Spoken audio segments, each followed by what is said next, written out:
Selamat pagi saudara semua, kita melanjutkan kembali pembelajaran kita untuk yang di video sebelumnya. Kita akan melanjutkan bagaimana cara mengaplikasikan job order costing ini dalam sebuah perhitungan dan bagaimana melakukan pencatatan dalam sebuah jurnal, serta nanti apa yang harus saudara kerjakan di akhir video. Baik, terima kasih, selamat belajar dan semoga dapat berproses mengikuti mata kuliah ini. Nah, kemarin atau tadi ya, kita sudah membahas mengenai barang-barang yang masuk ke dalam cacat produksi, ya, kemudian barang yang gagal, serta sisa bahan. Nah, di sini kita akan membahas pertama kali yang dimaksud dengan sisa bahan. Nah, misalkan saudara itu menjahitkan sebuah baju ya, gambarannya, sebanyak kain 2 meter untuk membuat sebuah dress atau mungkin membuat sebuah kemeja dan yang lain sebagainya. Dan pasti 2 meter itu akan sisa, ya tergantung ukuran badan kita ya. Nah, jadi dalam setiap produksi itu pasti akan ada namanya sisa bahan.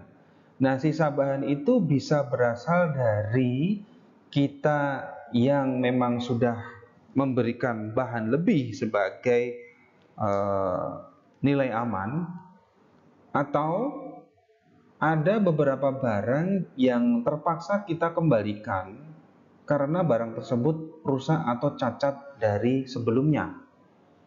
Atau bisa juga yang lebih parah lagi, pada saat melakukan pengolahan terjadi kesalahan sehingga menjadikan barang tersebut kualitasnya kurang baik sehingga menjadi sisa dan harus dikembalikan atau memproduksi ulang. Nah, ketika barang tersebut menjadi sisa dan kalau dijual juga belum tentu laku dijual, maka untuk melakukan penutupan pencatatan, kita harus menutup dalam sebuah ikhtisar laba rugi dan mengurangkan harga pokok, dan kita akan melakukan perjurnalan dengan mengkreditkan dengan nama akun yaitu pengendali overhead pabrik. Ya, nanti ada contohnya ya sehingga tidak bingung. Nah, ini contoh ilustrasinya ya.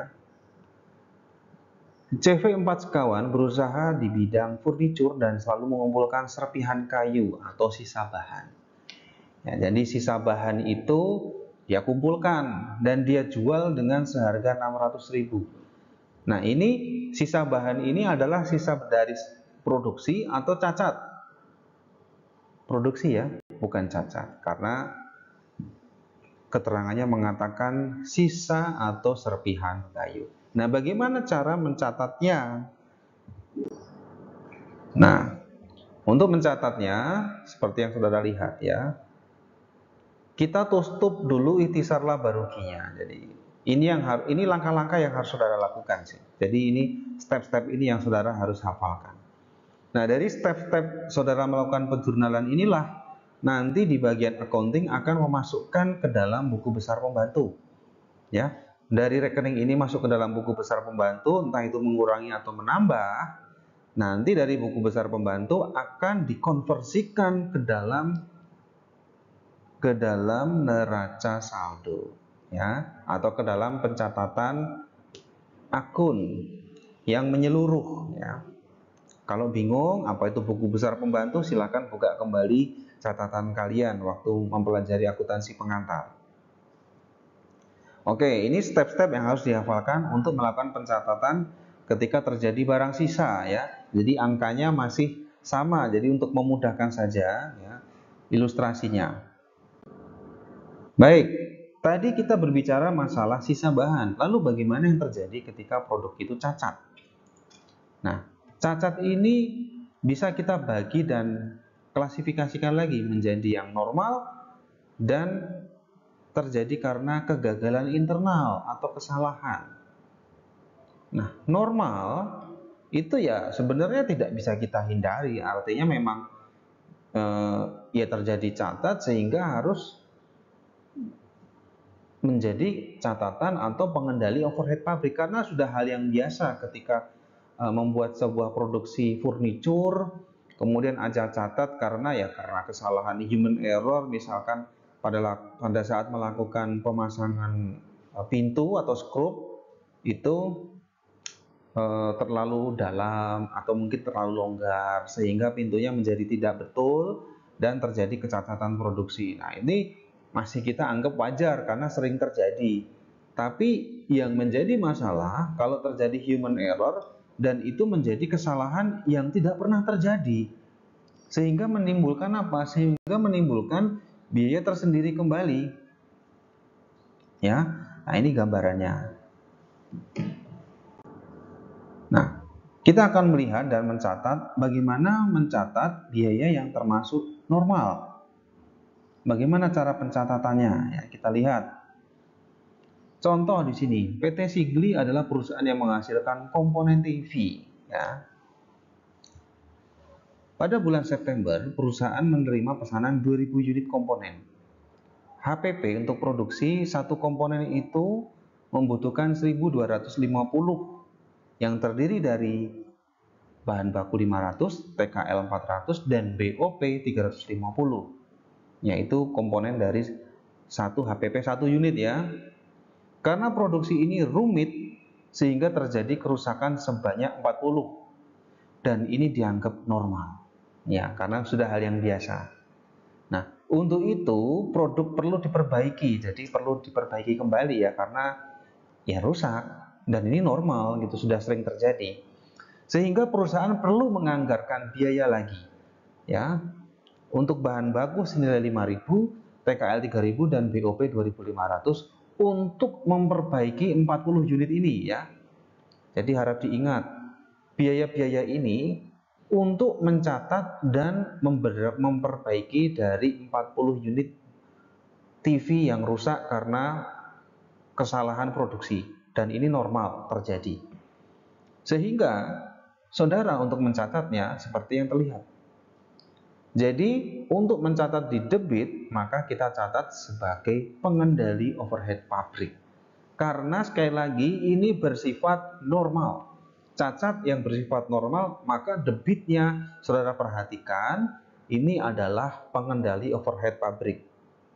Nanti lain soal ketika kecacatan ini bersifat tidak normal, maka nanti jurnalnya berbeda dengan ini. Jadi jangan sampai nanti saudara salah dalam mencatat ketika barang cacat tersebut tidak normal atau normal. Jadi harap dibaca dengan teliti ya nanti soalnya. Nah, ini mencatat ketika barang tersebut dinyatakan tidak normal karena kesalahan atau dianggap human error yang memang tidak pernah terjadi. Nah, kalau tadi di debitnya kita catat sebagai pengendali overhead pabrik, itu kalau normal. Namun karena ini tidak normal atau karena terjadi kesalahan, maka kita catatnya menggunakan debitnya yaitu rugi produk cacat. Nah, jadi jangan sampai kebalik besok ya. Jadi saudara harus membaca dengan teliti poin-poinnya ya. Kuncinya dilihat, rusaknya normal enggak? Nah, kalau ini ada kata-kata normal, ya kita catat dengan yang sebelumnya. Kalau karena kesalahan, maka kita anggap sebagai yang tidak normal. Nah, sekarang kita mau bahas yang ketika produk itu rusak. Ya, rusak ini karena normal sekali lagi ya, atau karena kurangnya perencanaan atau kurangnya pengawasan terhadap tenaga kerja, sehingga tenaga kerja melakukan kesalahan karena ya mungkin kurang pandai atau mungkin lalai. Ya karena tidak ada supervisor yang mengawasinya secara langsung. Baik, kita lihat bagaimana mencatatnya ketika terjadi kesalahan dan normal atau tidak. Kita lihat di sini ya. Contoh ya, jadi ini bersifat normal ya sebagai pengurang pengendali overhead pabrik. Kita lihat pesanan nomor 707 ya mengenai pembuatan 2000 mainan anak. HPP 1 unit 2000 ya, karena kerumitan terjadi kerusakan 50 mainan. Namun meskipun demikian ya, masih mainan tersebut yang cacat tadi ya, masih dapat dijual dengan seharga 1.000 per unit. Sehingga dengan adanya kejadian tersebut, perusahaan terpaksa harus memproduksi ulang mainan anak-anak sebanyak 2050. Karena apa? Untuk mengganti 50 mainan yang rusak. Ya, 2000 mainan yang sesuai dengan pelanggan ditambah 50 mainan yang rusak kompensasinya. Nah, kita lihat di sini berapa harga pokok untuk memproduksi tambahan tersebut ya. Nah, ini ada bahan bakunya 900, 600 dan 500. Total biaya untuk HPP memproduksi mainan yang rusak tadi totalnya ada 2000 ya. Lalu bagaimana kita mencatat dan menghitungnya? Harap diingat, kita memproduksi mainan baru sebanyak 50 unit. Nah, di sini kita akan menghitung berapa yang harus kita keluarkan untuk menambah biaya ya. Kita lihat di sini ya. Harga produk yang selesai dengan baik ya, dikurangi yang rusak tadi ya. Ada 2000 ya, dikali dengan 2000. Nah, ada di sebelumnya ya, biaya produksinya berapa. Total ada 4.000, 4 juta ya. Dan yang rusak yang kita produksi ulang adalah 50 dikalikan dengan ongkos produksi yang sama, yaitu adalah 100.000 ya. Jadi harga produk selesai yang dikatakan baik, maka totalnya ada 4.100.000 ya. Kemudian bagaimana kita melakukan jurnalnya terhadap pencatatan produk yang tadi? Nah, jurnalnya seperti yang sudah kita lihat.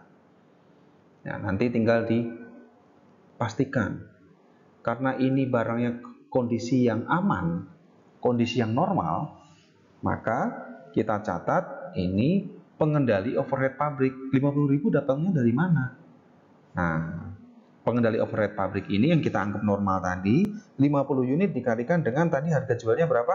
1.000. Maka kita mendapatkan 50.000 tambahan. Dan ini kita catat sebagai kas. Dan pencatatan berikutnya ya tinggal dikalkulasikan dengan berapa tadi harga satuannya ya. Baik, kita lanjutkan.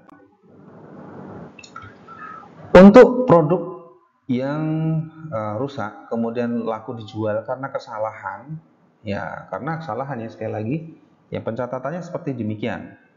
Jadi kita anggap sebagai rugi ya, karena ini salah ya, salah produksi.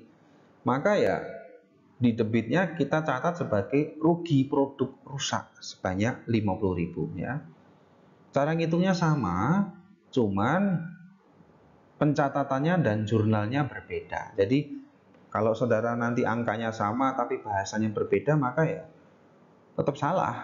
Karena nanti pada saat kita melakukan pembukuan ke buku besar pembantu, nanti juga akan salah. Dan nanti pada akhirnya pada saat melakukan perhitungan neraca saldo akan menjadi tidak balance karena salah pencatatan di awal. Kemudian ini bagaimana cara memperlakukan harga produk rusak yang tidak laku dijual ya. Sebenarnya sama aja bahasanya ya. Jadi 50 masih seputar yang tadi ya. Jadi 50 bersifat normal dan bisa dijual kembali, tapi ini kondisinya tidak laku dijual ya. Dan terpaksa perusahaan harus memproduksi tambahan lagi 50. Jadi 50-nya ini dibuang ya bahasanya. Lalu bagaimana caranya kita mencatatnya? Ya. Cara mencatatnya ya, seperti yang di awal. Pengendali overhead pabrik ini untuk melihat dan mencatat berapa komponen biayanya. Kemudian karena yang rusak atau tidak laku dijual karena kesalahan, ya tadi 100.000 ini adalah konversi dari barang-barang yang tidak bisa kita terima atau karena kondisi rusak, maka kita catat sebagai rugi produk rusak. Nah, ini adalah contoh soal yang harus saudara kerjakan. Jadi ini poin-poinnya ya, dan poin-poin ini akan berlanjut di sini dan saudara hanya diminta membuat jurnalnya saja. Ya, dan nanti soal ini saudara kerjakan dalam sebuah folio bergaris ditulis tangan, dan nanti dikumpulkan ke link Google Drive yang akan saya lampirkan bersamaan dengan saya mengirimkan link YouTube ini ke saudara. Baik saudara, semoga dapat memberikan penjelasan yang baik dan dapat dimengerti. Apabila masih ada yang belum dimengerti, silakan sampaikan ke dalam WhatsApp group dan nanti akan saya jawab. Terima kasih atas perhatian yang saudara berikan. Selamat belajar dan selamat berproses. Jangan lupa tugasnya dikerjakan dan selamat menyambut ujian tengah semester. Terima kasih, saya tutup video ini. Wassalamualaikum warahmatullahi wabarakatuh.